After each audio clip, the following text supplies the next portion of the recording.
आज का टॉपिक है पॉलिटिकल साइंस में संघीय संसद। इसके बारे में पढ़ेंगे हम। देखो, संसद 3 चीजों से मिलकर बनी होती है। नंबर 1 लोकसभा, नंबर 2 राज्यसभा और नंबर 3 राष्ट्रपति। ठीक है। राज्यसभा कौन से अनुच्छेद में है? 80 में। और लोकसभा कौन से अनुच्छेद में है? 81 में। राष्ट्रपति अनुच्छेद में है 12 में, 52 सॉरी। तो क्या आप ट्रिक लगाएंगे? राष्ट्रपति कौन से अनुच्छेद में है? 52 में। तो ट्रिक है आपके सामने एक इजी सी। 52 यानी कि पंडित लोगों को हम 52 भी बोल देते हैं।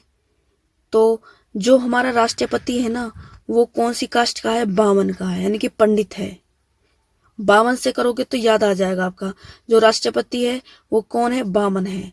तो ये आसानी से याद हो जाएगा। तो राष्ट्रपति कौन से अनुच्छेद में है? 52 में। ठीक है भाई, तो पता चल गई संसद किन 3 चीजों से मिलकर बनती है? लोकसभा, राष्ट्रपति और राज्यसभा। आगे चलते हैं। नेक्स्ट है लोकसभा और राज्यसभा। इन दोनों के बारे में आज पढ़ेंगे हम। लोकसभा का पहला पॉइंट है 550 सदस्य या 545। यानी कि लोकसभा में कितने सदस्य होते हैं? 550। और 545 क्या आपके? ये वर्तमान के हैं।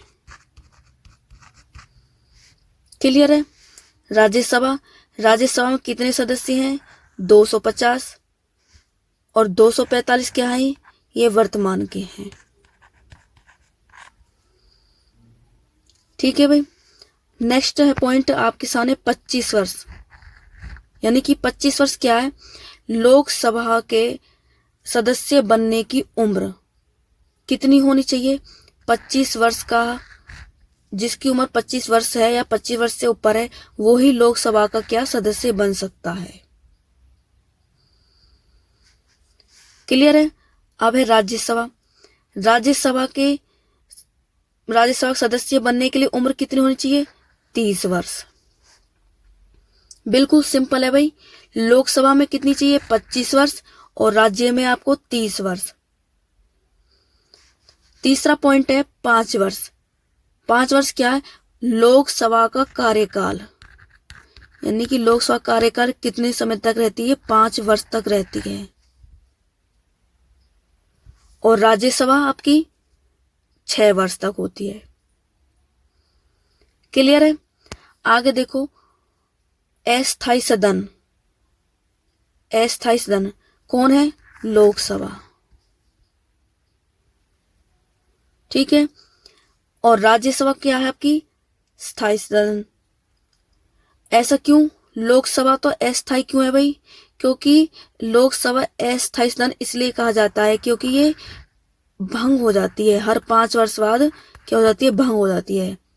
यानी कि हर 5 वर्ष इसका कार्यकाल होता है, फिर उसके बाद खत्म होके फिर न्यू चुनाव होते हैं, फिर बनती है। तो कहने का मतलब है अस्थायी सदन इसलिए बोला जाता है क्योंकि हर 5 वर्ष बाद ये भंग हो जाती है, परमानेंट नहीं रहती, फिर बनती है नई सिरे से। और राज्यसभा को स्थायी सदन क्यों बोला जाता है? क्योंकि ये भंग नहीं होती कभी भी। क्यों नहीं होती? रीजन क्या है? देखो, राज्यसभा में सदस्य कितने हैं? 250। स्थायी इसलिए बोला जाता है क्योंकि 1/3 सदस्य हर 2 वर्ष बाद क्या हो जाते हैं? रिटायर हो जाते हैं। हर 2 वर्ष बाद रिटायर होते हैं और नए व्यक्ति फिर आ जाते हैं। यानी कि देखो, आपको समझाती हूँ। 250 का 1/3 कितना होता है आपका? 83 बनता है। जैसे यानी कि हम स्टार्ट करते हैं 2012 को लेते हैं। 2012, 14, 16, 18 और 20। ठीक है। 2012 में राज्यसभा के कितने? 83 सदस्य बने। 14 में भी फिर इतने बने 250 के, और 16 में भी इतने ही बने 83। अब उनको टोटल करो, कितने बन गए? 250 ही बन गए ना। तो क्या होता, आती है आपकी 2018 की बारी फिर न्यू बनने की।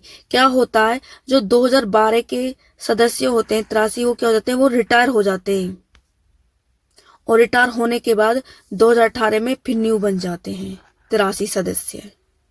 क्योंकि भाई क्यों रिटायर होते हैं कि 6 वर्ष पूरे हो जाते हैं, 6 वर्ष पूरे होते ही फिर 2018 में 83 सदस्य फिर न्यू बन जाते हैं। देखो फिर हो गए पूरे 250। ऐसे फिर आएगी आपकी 2020 की बारी। फिर क्या होगा, 2014 वाले बंदे होते हैं वो रिटायर हो जाते हैं क्योंकि उनके 6 वर्ष फिर पूरे हो गए। और फिर न्यू कौन बन गए, 2020 में फिर 83 न्यू बन गए। तो ऐसे क्या इसकी जो प्रक्रिया है राज्यसभा की ऐसी कंटिन्यू चलती रहती है, इसलिए इसको स्थायी सदन बोला जाता है क्योंकि ये कभी भंग नहीं होता। क्लियर है। अगला पॉइंट है निम्न सदन या लोअर हाउस।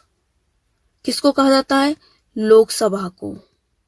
क्या कहा जाता है भाई, निम्न सदन या लोअर हाउस। अगला है राज्यसभा, उच्च सदन या अपर हाउस। ऐसा क्यों भाई, लोकसभा को निम्न सदन इसलिए कहा जाता है क्योंकि ये भंग हो जाती है, यानी कि 5 वर्ष के बाद खत्म होने के बाद फिर न्यू सिरे से शुरू होती है। और राज्यसभा को उच्च सदन क्यों कहा जाता है, क्योंकि ये कभी भंग नहीं होती। ठीक है। अगला पॉइंट है प्रथम सदन। प्रथम सदन किसे कहा जाता है, लोकसभा को। तो लोकसभा का प्रथम सदन है, तो राज्यसभा क्या हुआ आपका, द्वितीय सदन। ठीक है। अगला पॉइंट है 2 व्यक्ति। लोकसभा में क्या, 2 व्यक्ति। 2 व्यक्ति कैसे, देखो आपके लोकसभा में सदस्य कितने होते हैं, 550।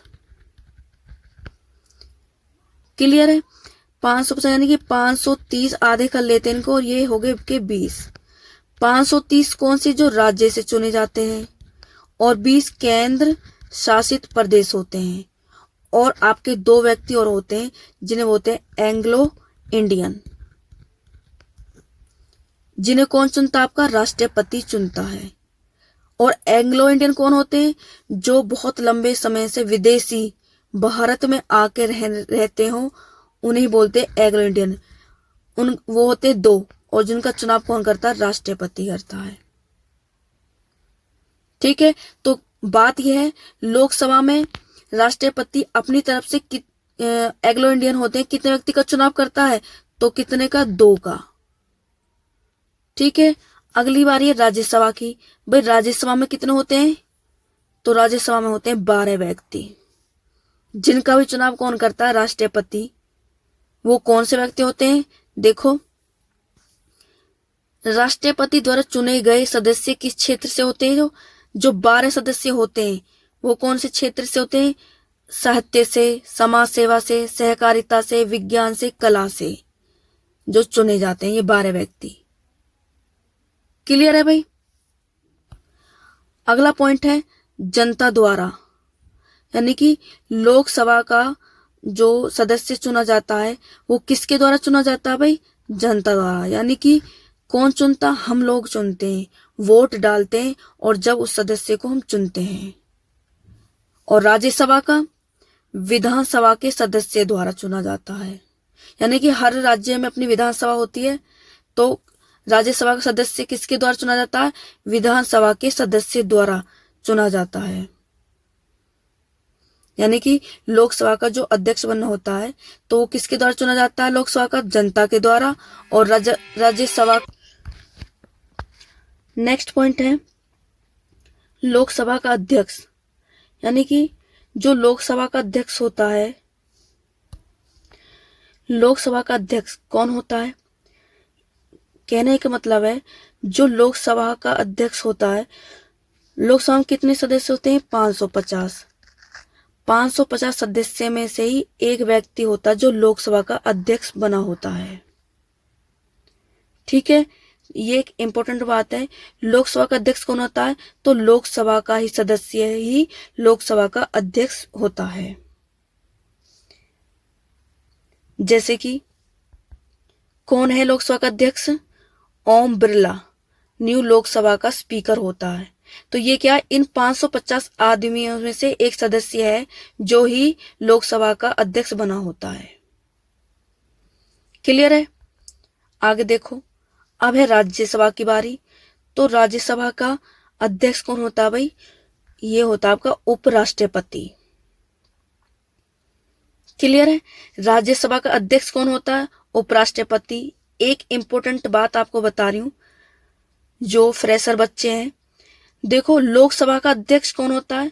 लोकसभा के जो 550 सदस्य होते हैं उनमें से ही होता है लोकसभा का अध्यक्ष। लेकिन राज्यसभा का अध्यक्ष कौन होता है? उपराष्ट्रपति। पर लेकिन ये क्या है, जो 250 सदस्य इनमें से नहीं होता, ये अलग होता है। यह बात आपकी इंपॉर्टेंट है। राज्यसभा का जो अध्यक्ष होता है वो उपराष्ट्रपति होता है, लेकिन जो 250 सदस्य हैं उनमें से नहीं होता ये। क्लियर है?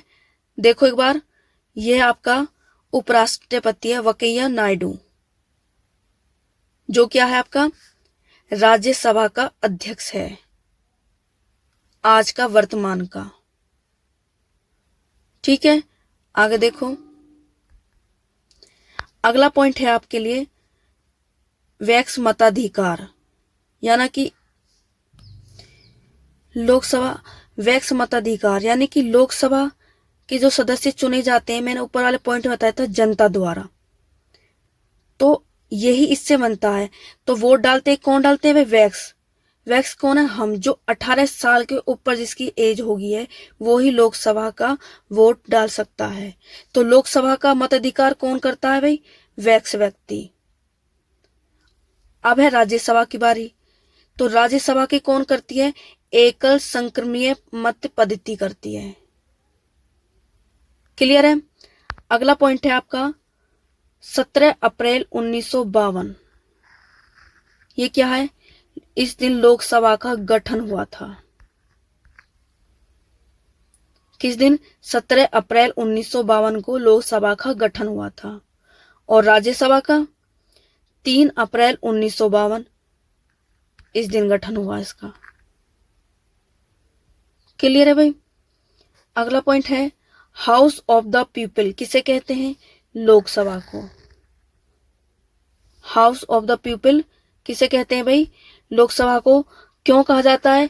क्योंकि जनता द्वारा चुना जाता है इसमें व्यक्ति, इसलिए इसको हाउस ऑफ द पीपल, यानी कि लोकसभा जो सदस्य होते हैं उनको जनता के द्वारा चुना जाता है, इसलिए उसको हाउस ऑफ द पीपल बोला जाता है। क्लियर है? नेक्स्ट देखते हैं। अब है आपके सामने क्वेश्चन नंबर 1, संसद किन से मिलकर बनी होती है? पहले शुरुआत में करवाई थी ये चीज। संसद 3 चीजों से मिलकर बनी होती है, लोकसभा, राज्यसभा और राष्ट्रपति। नेक्स्ट क्वेश्चन है, राष्ट्रपति द्वारा चुने गए सदस्य किस क्षेत्र से होते हैं? जो राष्ट्रपति द्वारा चुने गए सदस्य होते हैं 12, राज्यसभा में चुने जाते हैं जो, वो किस क्षेत्र से होते हैं? साहित्य, समाज सेवा, सहकारिता, विज्ञान, कला। ठीक है, सबका भला, यानी से, यानी तीनों सह वाले, साहित्य, समाज, सहकारिता, वैसे विज्ञान और कैसे कला। नेक्स्ट क्वेश्चन, यानी कि एक बार और देख लो, ये है भाई जो राष्ट्रपति चुनता है, कला से, ये भी कला है, समाज कार्य है, साहित्य से, कला से, और समाज कार्य, कला, अर्थशास्त्र से। तो राष्ट्रपति चुनता है 12 लोगों को। ठीक है, आगे देखो, नेक्स्ट है धन विधेयक कौन से सदन में जाता है? बहुत इंपॉर्टेंट क्वेश्चन है, इसको बार बार पूछते हैं, तो थोड़ा सा गौर से सुनिए इसको। धन विधेयक कौन से सदन में जाता है? यानी कोई कानून, विधेयक का मतलब होता है कानून। तो पहला क्वेश्चन है धन विधेयक कौन से सदन में जाता है? तो धन विधेयक आपके लोकसभा में जाता है। किस में जाता है भाई? लोकसभा में। क्लियर है? ठीक है, एक बात और बताऊं, देखो विधेयक होता है कानून, और धन विधेयक किस में जाता है? पहले लोकसभा में। यानी कोई भी कानून होएगा, कोई भी कानून, धन को छोड़ के कोई भी कानून किसी भी सभा में जा सकता है, राज्यसभा में भी जा सकता है पहले, लोकसभा में भी, या लोकसभा में चला जाएगा पहले, राज्यसभा में भी, किसी में जा सकता है। लेकिन याद रखना, धन विधेयक, अगर धन विधेयक पूछा जाए, धन विधेयक पूछा जाए तो सबसे पहले किस में जाएगा? ये लोकसभा में ही जाएगा। क्लियर है? नेक्स्ट देखो आगे, राज्यसभा में लोकसभा से आए धन विधेयक को राज्यसभा कितने दिन रख सकता है? यानी कि कहने का मतलब है, धन विधेयक पहले किस में जाएगा? लोकसभा में, उसके बाद राज्यसभा में जा सकता है। बात मुद्दे की यह है कि बस आपसे पेपर वाले ये पूछेगा, धन विधेयक, जो धन विधेयक होता है पहले किस में जाता है, कौन से सदन में जाता है? तो जाएगा लोकसभा में। एक छोटी सी ट्रिक है ताकि आप याद रखो, मैं बता रही हूं। ये क्या, धन, और ये क्या ना, लोक।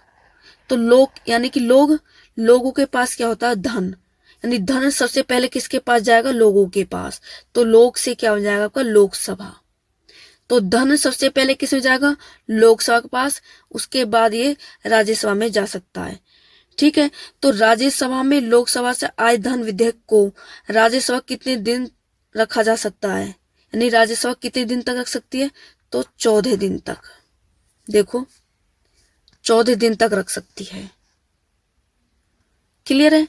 नेक्स्ट सवाल है, लोकसभा का गठन कब किया गया था?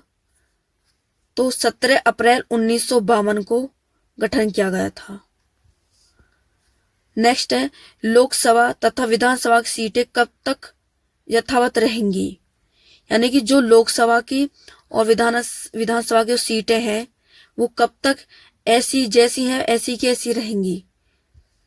आंसर है 2026 तक। कब तक रहेंगी? 2026 तक। जैसे कि राज्यसभा में कितनी सीट हैं? 250, और लोकसभा में कितनी सीट हैं भाई? 550। ठीक है, तो क्या है, ये सीटें 2026 तक ऐसी कैसी रहेंगी, ना तो इस सीटों को हम घटा सकते और नहीं बढ़ा सकते, जैसी हैं ऐसी रहेंगी। कब तक? 2026 तक। और राज्य की भी अपनी विधानसभाएं होती हैं, उनमें सीट निकलती हैं, 2026 तक वो ऐसी ही रहनी है। नहीं तो उनमें हम 550 है तो 570 कर सकते, नहीं उनको 530 कर सकते, ऐसे ही ना इसमें कर सकते। जैसी हैं 550 हैं तो 550 रहेंगी, और 250 हैं तो 250 रहेंगी। कब तक? 2026 तक। क्लियर है? आगे नेक्स्ट क्वेश्चन है आपके सामने, अनुसूचित जाति तथा जनजाति व आंगल भारतीय का आरक्षण कब तक यथावत रहेगा? यानी कि जो अनुसूचित जाति है, यानी कि 550 और 250 में भी अनुसूचित जातियों के लिए सीट है और जनजातियों के लिए सीट अलग से होती है, वो कब तक ऐसी कैसी रहेंगी? तो वो है आपकी 2020 तक। ठीक है, नेक्स्ट क्वेश्चन है, नई परिसीमन के बाद लोकसभा में अनुसूचित जाति की संख्या कितनी है? 84। यानी कि जो लोकसभा है आपकी, लोकसभा में 550 सदस्य हैं, तो उसमें से भाई आधी 84 सीटें किसके लिए आरक्षित होती हैं? अनुसूचित जातियों के लिए। ठीक है, तो नई परिसीमन के बाद लोकसभा में अनुसूचित जातियों की संख्या कितनी होती है? 84। चौथे परिसीमन आयोग का गठन परिसीमन आयोग अधिनियम 2002 के तहत वर्ष 2000 में किया गया था। ये तो आपके याद करने के लिए और नोट्स बनाने के लिए बातें हैं। नेक्स्ट क्वेश्चन है, नई परिसीमन के बाद लोकसभा में अनुसूचित जनजाति की संख्या कितनी है? तो यह है 47। क्लियर है? ये तो अनुसूचित जाति है और ये अनुसूचित जनजाति होती है। जैसे आपकी राजस्थान में मीना नाम की जाति होती है, और जो आदिवासी होते हैं उनके लिए ये आरक्षण होते हैं इन सीटों में। क्लियर है? आगे देखो, किस संशोधन में वोट डालने की आयु 21 से 18 वर्ष कर दी गई? तो वो है 61वां संशोधन। नेक्स्ट क्वेश्चन, सबसे ज्यादा मतदाता वाला लोकसभा क्षेत्र कौन सा है जिसमें बहुत ज्यादा मतदाता यानी लोग वोट डालते हैं? वो आंध्र प्रदेश का मलकागिरी।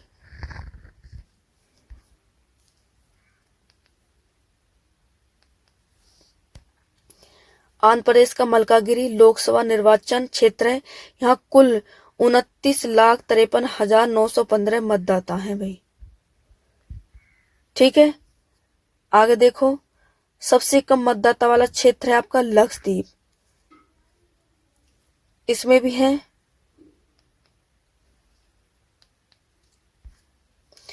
इसमें क्या, एक मिनट इरेज कर देती हूँ ताकि आपको सब दिखाई दे। सबसे छोटा लोकसभा निर्वाचन क्षेत्र लक्षद्वीप है, जहां मात्र 47,972 मतदाता हैं। ठीक है, देखो 10 लाख पर एक नेता चुना जाता है, लेकिन क्या ये 1971 की जो है जनगणना उनके अनुसार चल रही है, तो वहां पे जनसंख्या इतनी थी, तो इसी में ही एक मतदाता इसी में ही डाला गया था चुनाव। तो सबसे कम मतदाता वाला क्षेत्र कौन सा है, लक्षद्वीप है। अगला है, राज्यसभा के कितने सदस्य हर 2 वर्ष रिटायर हो जाते हैं, तो कितने, 1/3 सदस्य हर 2 वर्ष बाद क्या रिटायर हो जाते हैं। नेक्स्ट क्वेश्चन है, क्षेत्रफल की दृष्टि से सबसे बड़ा लोकसभा क्षेत्र, तो वह आपका लद्दाख। लद्दाख लोकसभा निर्वाचन क्षेत्र 1,73,266.37 वर्ग किलोमीटर के कुल क्षेत्रफल के साथ भारत में सबसे बड़ा लोकसभा क्षेत्र है ये। कौन सा, लद्दाख। नेक्स्ट है आपका, क्षेत्रफल की दृष्टि में सबसे कम लोकसभा क्षेत्र कौन सा, दिल्ली का चांदनी चौक।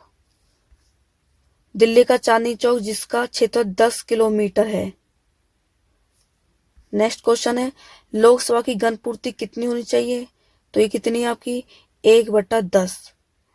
देखो कैसे, लोकसभा में कितने सदस्य होते हैं टोटल, 550, तो 550 का 1/10 कितना हुआ आपका, ये होगा आपका 55। यानी कि जो बैठक होती है लोकसभा में किसी चीज के ऊपर, तो उसमें 55 व्यक्ति यानी सदस्य शामिल हो पाएंगे, तभी वो बैठक पूर्ण हो पाएगी।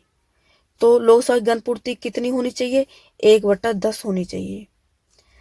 नेक्स्ट देखो, राज्यसभा के 2 महत्वपूर्ण अधिकार कौन कौन से हैं। नंबर 1, राज्य सूची में कोई विषय राष्ट्रीय महत्व का घोषित कर सकता है। यानी कि राज्यसभा पे 2 महत्व अधिकार है, राज्यसभा 2 कार्य कर सकता है। राज्य सूची में कोई विषय राष्ट्रीय महत्व यानी कि राष्ट्रीय महत्व घोषित कर सकता है। नंबर कौन से अनुच्छेद में भाई, 249 में, और 2/3 बहुमत से कर सकता है।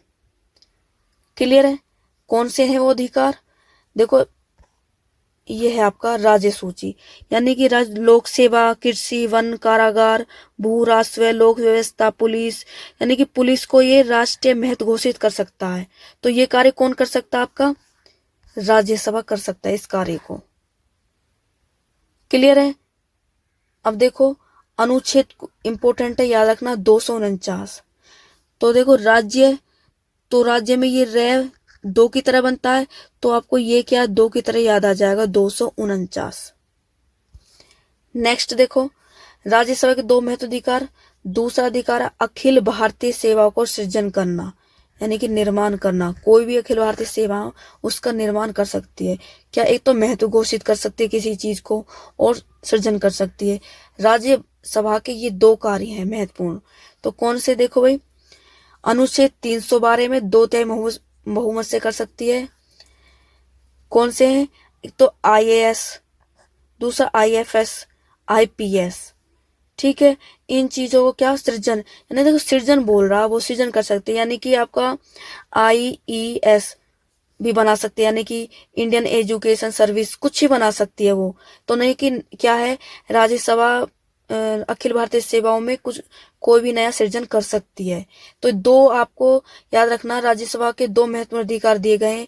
तो एक तो भारतीय अखिल भारतीय सेवा को सृजन करना, और किसी चीज को महत्व घोषित करना। ठीक है, नेक्स्ट देखो, लोकसभा में बैठक कितने दिनों में होनी चाहिए, तो 6 महीनों में। कितने दिनों में होनी चाहिए भाई, 6 महीनों में। नेक्स्ट है, लोकसभा के प्रथम अध्यक्ष कौन थे, गणेश वासुदेव मावलंकर। नेक्स्ट है, संसदीय प्रणाली कहां से ली गई थी, तो यह है ब्रिटेन से। कहां से ली गई थी भाई, ब्रिटेन से। हमारी दिल्ली में बनी हुई है, तो वो कहां से बनाई, लिया गया था उसका चित्र, ब्रिटेन से ली गई थी। 2 अस्थायी सदन कौन से हैं, लोकसभा और विधानसभा। कौन से भाई? लोकसभा और विधानसभा, क्योंकि ये भंग हो जाते हैं कभी भी। तो 2 स्थायी सदस्य कौन से? लोकसभा और विधानसभा। अगला है संसद शब्दावली में सभा समापन से क्या अभिप्राय है? संसद के सत्र का अंत। यानी जैसे 5 वर्ष का चुनाव है, खत्म हो जाता है 5 वर्ष कार्यकाल, तो फिर शुरू हो जाता है। यानी कि चुनाव का पूरा काल होना ही संसद के सत्र का अंत कहलाता है। नए राज्य की स्वीकृति कौन देता है? तो कौन देता है? आपका संसद। नेक्स्ट क्वेश्चन है अविश्वास प्रस्ताव किस सदन में प्रस्तुत किया जाता है? तो अविश्वास प्रस्ताव किस सदन में प्रस्तुत होता है? केवल लोकसभा में। याद रखना भाई, अविश्वास प्रस्ताव किस सदन में प्रस्तुत होता है? लोकसभा में। यानी ट्रिक लगा लो, अविश्वास में हमें विश्वास नहीं है किस पे? लोगों पर। नेक्स्ट है मंत्री परिषद में कौन कौन शामिल होते हैं? नंबर 1 कैबिनेट मंत्री, राज्य मंत्री और बिना विभाग के मंत्री। अविश्वास का संविधान में उल्लेख है या नहीं? तो क्या नहीं है। तदर्थ समिति का कार्य क्या भाई? विशिष्ट उद्देश्यों के लिए बनाई जाती है और तदर्थ समिति नियुक्ति संसद करती है। यानी कि एक ये क्या होती है, प्राइवेट मान के चलो, यानी कोई भी देश में कोई भी गलत काम हुआ उसके ऊपर एक समिति बनाती है, उसकी जांच करती है और जांच पूरी होने के बाद जो भी कोई केस होता है सोल्व हो जाता है, फिर उसको खत्म कर दिया जाता है। तो उसी को तदर्थ समिति बोलते हैं। तो इसमें क्या विशिष्ट उद्देश्य के लिए बनाई जाती है, यानी कि कोई कांड हुआ उसकी जांच करनी है, कोई ऐसा कांड है जो देश के लिए हानिकारक है तो उसके लिए बनाई जाती है, यानी कि विशिष्ट उद्देश्य। और तदर्थ समिति की नियुक्ति संसद ही करती है, यानी वहां से वोट परमिशन लेनी पड़ती है तब ये बनती है। नेक्स्ट देखो, लोकसभा के अध्यक्ष को पद से हटाने के लिए कितने दिन पहले सूचना देनी चाहिए? तो 14 दिन पहले। केंद्रीय विधानमंडल के अध्यक्ष बनने वाले पहले भारतीय थे विट्ठल भाई पटेल। नेक्स्ट है नागरिकता प्राप्त करने के लिए शर्तें कौन निर्धारित करता है? संसद करती है। और शर्तें कौन सी है भाई? उनके माता पिता से एक का जन्म भारत में हुआ हो, संविधान लागू होने के 5 वर्ष पहले से भारत में रह रहा हो, यानी कि संविधान लागू हुआ था उससे पहले 5 वर्ष पहले से ही वो भारत में रह रहा हो, और यदि उनका जन्म भारत में हुआ हो, वो क्या नागरिकता प्राप्त करने के लिए शर्तें हैं। संसद को भेजा गया कोई विधेयक किस बहुमत से पास होता है? साधारण बहुमत से। जैसे यानी कि ये कह रहा कि जो आपके 543 सदस्य पूरे उपस्थित, ये कह रहा कि साधारण बहुमत सदन में उपस्थित सदस्यों का 50% से अधिक होते हैं। तो उदाहरण के रूप में किसी समय निम्न सदन अर्थात लोकसभा में 543 सदस्य पूरे उपस्थित नहीं होते तो उस समय उपस्थित सदस्यों की 50% से अधिक को ही बहुमत मान लिया जाता है। यानी कि जैसे 550 सदस्य हैं और 550 सदस्य 50% सदस्य है अगर संसद में हैं, यानी 50% सदस्य जो बैठे हैं संसद में 50% है, तभी कोई साधारण बहुमत पास हो पाएगा। विधान पालिका को किस प्रकार की सरकार में कार्यपालिका से अधिक प्राथमिकता मिलती है? तो वो है संसदीय सरकार में। तो ये खत्म है।